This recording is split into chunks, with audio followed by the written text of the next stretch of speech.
Hi అండి. Welcome to Neelu's cooking world. ఇవాల్టి special Sankranti పండగకి సంప్రదాయంగా చేసుకునే అరిసెలు అస్సలు కన్ఫ్యూజన్ లేకుండా 1 కేజీ కొలతలతో, అలాగే కప్ కొలతలతో కూడా మన పెద్దవాళ్ళు, అమ్మమ్మలు, నాయనమ్మలు చేసే విధంగా ఫస్ట్ టైం చేసేవాళ్ళు కూడా అస్సలు ఫెయిల్ అయ్యే ఛాన్స్ లేకుండా ఎలా చేయాలో ఈ వీడియోలో చేసి చూపిస్తాను. ఇప్పటి వరకు అరిసెలు చేయని వాళ్ళు, లేదంటే అరిసెలు చేయడం అంటే భయం ఉన్న వాళ్ళు ఎక్కువ క్వాంటిటీలో కాకుండా ఇలా తక్కువ క్వాంటిటీలో ట్రై చేయండి. చిన్న చిన్న టిప్స్ ఫాలో అవుతూ చేశారంటే చాలా పర్ఫెక్ట్గా వస్తాయి. నేనైతే నాకు తెలిసిన ప్రతి టిప్ని ఈ వీడియోలో షేర్ చేస్తున్నాను. అరిసెలు అయితే చాలా అంటే చాలా రుచిగా వస్తాయి. తప్పకుండా ఈ టిప్స్ ఫాలో అవుతూ ట్రై చేయండి. ఈ పండగకి చాలా బాగా కుదురుతాయి. అయితే మరి ఆలస్యం చేయకుండా అరిసెలు ఎలా చేయాలో చూసేద్దాం రండి. అరిసెల కోసం సోనా మసూరి బియ్యం కంటే కూడా రేషన్ బియ్యం అయితే అరిసెలు పర్ఫెక్ట్గా అలాగే రుచిగా కూడా వస్తాయండి. కుదిరితే రేషన్ బియ్యాన్ని తీసుకోండి. నేనైతే ఇక్కడ 1 కేజీ రేషన్ బియ్యం తీసుకుంటున్నాను. ఇలా కప్ మెజర్మెంట్లో అయితే ఇలా ఒక లోటా నిండుగా తీసుకోవాలి. మీరైతే ఇంట్లో ఏదైనా గిన్నె లేదా డబ్బాతో అన్న కొలుచుకోండి. పై వరకు నిండుగా తీసుకొని ఒక గిన్నెలో వేసుకొని 1కి 2 సార్లు బాగా శుభ్రంగా కడుక్కోవాలండి. కడిగిన తర్వాత పై వరకు నీళ్లు పోసి ఒక 24 గంటల పాటు నానబెట్టుకోవాలండి. నేనైతే ఒక రోజు మొత్తం నానబెట్టుకున్నాను.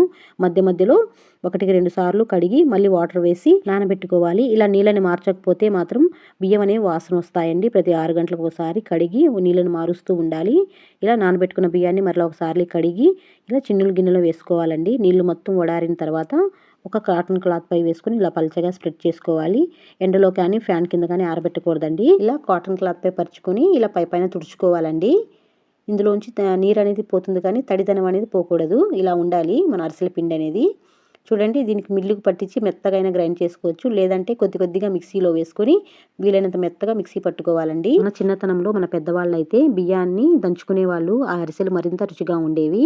ఈ బియ్యాన్ని మరకిచ్చాను. ఈలోపు బెల్లాన్ని తురుముకుందాం. బెల్లం ఇక్కడ నేను 1 కేజీ బియ్యానికి 750 గ్రామ్స్ వరకు బెల్లం తీసుకున్నాను. ఇలా తురుముకోవాలి. మనం బియ్యం దేంతో కొలుచుకున్నామో దాంతో 3/4 లోటా వరకు తీసుకోవాలి బెల్లం అయితే. కొలతలు మాత్రం కరెక్ట్గా ఉండాలండి. ఈలోపు పిండిని కూడా ఇలా మెత్తగా గ్రైండ్ చేసుకుని తీసుకురావాలండి. పిండి మాత్రం చాలా మెత్తగా గ్రైండ్ అవ్వాలండి. లేదంటే అరిసెలు సరిగ్గా రావు. ఈ విషయం మాత్రం గుర్తుపెట్టుకోవాలి. దీన్ని ఇప్పుడు ఒక బేషన్ లాంటిది తీసుకొని ఇలా పిండి జల్లెల్లో వేసుకొని ఇలా జల్లించుకోవాలి. ఈ పిండిని 2 సార్లు జల్లించుకోవాలండి. ఎంత బాగా జల్లించుకుంటే పిండి ఎంత సాఫ్ట్గా ఉంటే అరిసెలు అంత సాఫ్ట్గా అంత మెత్తగా వస్తాయి. ఇది తడి బియ్య పిండి కాబట్టి సరిగ్గా దిగదండి పిండి జల్లెల్లో. ఇలా చేత్తో అనుకుంటూ ఇలా జల్లించుకోవాలి. ఇలా జల్లించుకున్న పిండిలోంచి రవ్వ వస్తుంది. దీన్ని పక్కకు తీసేసుకోవాలి. ఈ పిండిని ఎప్పటికప్పుడు ఇలా ఆరిపోకుండా ఇలా అదిం పెడుతూ ఉండాలండి. ఇలా పిండి మొత్తం జల్లించుకొని ఇలా కాటన్ క్లాత్తో ఇలా కవర్ చేసుకోవాలి. పిండి మాత్రం 2 సార్లు జల్లించుకోవాలండి. చూడండి, ఇలా క్లాత్తో కవర్ చేసుకుని ఈలోపు పాకాన్ని పట్టుకుందాం. మనం కొలిచిపెట్టుకున్న బెల్లాన్ని ఒక అడుగు మందంగా గల ఒక గిన్నెలో వేసుకొని ఒక పావు గ్లాస్ వరకు వాటర్ని వేసుకోవాలండి. ఒక చిన్న టీ గ్లాస్తో వేసుకోవాలి వాటర్ అనేవి. దీన్ని ఇప్పుడు స్టవ్ పై పెట్టుకొని ఇలా బెల్లం మొత్తం కరిగేలాగా ఇలా కలుపుకుంటూ ఉండాలి. బెల్లం ఇలా కరిగిన తర్వాత నలకలేం లేకుండా ఫిల్టర్ చేసుకోవాలి. ఫ్లేమ్ని లో టు మీడియం ఫ్లేమ్లోకి అడ్జస్ట్ చేసుకుంటూ పాకం అయితే మధ్య మధ్యలో చెక్ చేసుకుంటూ ఉండాలండి. లేదంటే మాడిపోతుంది. ఇలా పాకాన్ని ఒక ప్లేట్లో వేసుకుంటే పాకం ఇలా దగ్గరగా ఉండాలి. అలా ఉంది అంటే లేత పాకం వచ్చినట్లే. చేతికి తీసుకుంటే సాఫ్ట్ బాల్లా రావాలి. గట్టి బాల్లా కాదు, సాఫ్ట్ బాల్లా రావాలి. మనం ఎటు తిప్పితే అటు మౌల్డ్ అవ్వాలన్నమాట. ఇలా ఉంటే సరిపోతుంది. ఇప్పుడు ఈ పాకంలో ఒక 1/2 టీ స్పూన్ వరకు యాలక్కాయల పొడి, అలాగే 2 స్పూన్స్ వరకు నెయ్యిని కూడా వేసి బాగా కలిపేసేసుకొని స్టవ్ ఆఫ్ చేసి పక్కకు దించేసుకోవాలండి. ఇలా పాకంలో నెయ్యి వేసుకోవడం వల్ల అరిసెలు చాలా రుచిగా ఉంటాయి. ఇప్పుడు ఇక్కడ నుంచి ప్రాసెస్ కొంచెం ఫాస్ట్గా చేసుకోవాలి. మనం రెడీ చేసుకున్న తడిపిండిని ఈ పాకంలో కొద్ది కొద్దిగా వేసుకుంటూ ఇలా కలుపుకుంటూ ఉండాలండి. ఇలా 2 గరిటెలు వేసుకుని ఈ పాకంలో బాగా కలిసిన తర్వాత మరలా ఇలా వేసుకుంటూ కలుపుకుంటూ ఉండాలి. ఉండలేం లేకుండా చూసుకుంటూ ఇలా కలుపుకుంటూ ఉండాలండి. నాకైతే ఇక్కడ కొద్దిగా పిండి మిగిలిందండి. పిండి మిగిలాలి కూడా. పిండి తక్కువ అయితే తడిపిండి ఉండదు కాబట్టి పిండి కొద్దిగా ఎక్కువగానే ఉండాలి. ఇప్పుడు పిండి చూడండి, ఈ కన్సిస్టెన్సీలో ఉండాలి మన అరిసెల పిండి అనేది. చేతికి ఇలా ముద్దలా రావాలన్నమాట.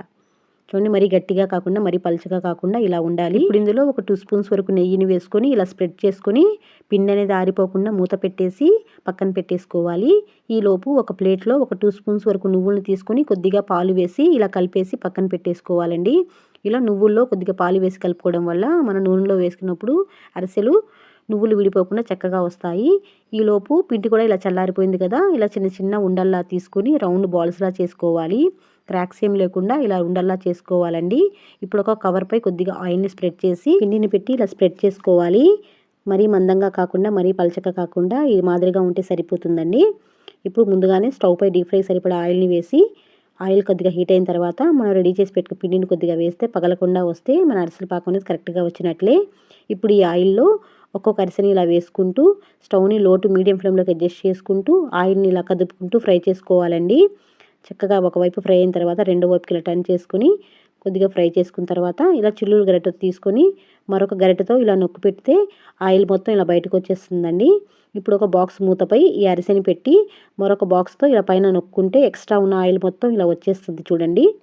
ఇలా ప్రెస్ చేసుకున్న అరిసెల్ని ఒక్కొక్క అరిసెని తీసుకొని వరిగడ్డి ఉన్న ప్లేట్లో ఇలా పెట్టేసుకోవాలి. ట్రెడిషనల్గా మన అమ్మమ్మలు నాయనమ్మలు ఇలానే చేసేవాళ్ళు. ఇలా వరిగడ్డి అందుబాటులో లేని వాళ్ళు పేపర్పై కూడా ఆరబెట్టుకోవచ్చు.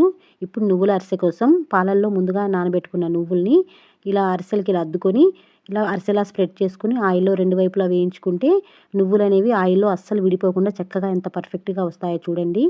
ఆయిల్లో నువ్వులు అనేవి విడిపోకుండా ఎంత పర్ఫెక్ట్గా వచ్చాయో చూడండి.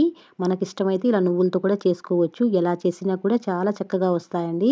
ఇవే కొలతలతో ఎప్పుడు చేసుకున్నా కూడా అరిసెలు అనేవి చాలా పర్ఫెక్ట్గా చాలా చక్కగా వస్తాయండి. చాలా సాఫ్ట్గా ఉంటాయి. తప్పకుండా మీరు కూడా ఈ పండగకి ట్రై చేయండి. ట్రై చేసి టేస్ట్ చేశాక మీకు ఎలా కుదిరిందో కమెంట్ సెక్షన్లో ఫీడ్బ్యాక్ని ఇవ్వడం మాత్రం మర్చిపోవద్దు. మన వీడియోస్ అన్నీ చూడండి. చూసి మీకు నచ్చితేనే సబ్స్క్రైబ్ చేసుకుని లైక్ చేసి మీ ఫ్రెండ్స్ అండ్ ఫ్యామిలీకి షేర్ చేయండి. మరొక మంచి వీడియోతో నెక్స్ట్ వీడియోలో కలుద్దాం. Thanks for watching.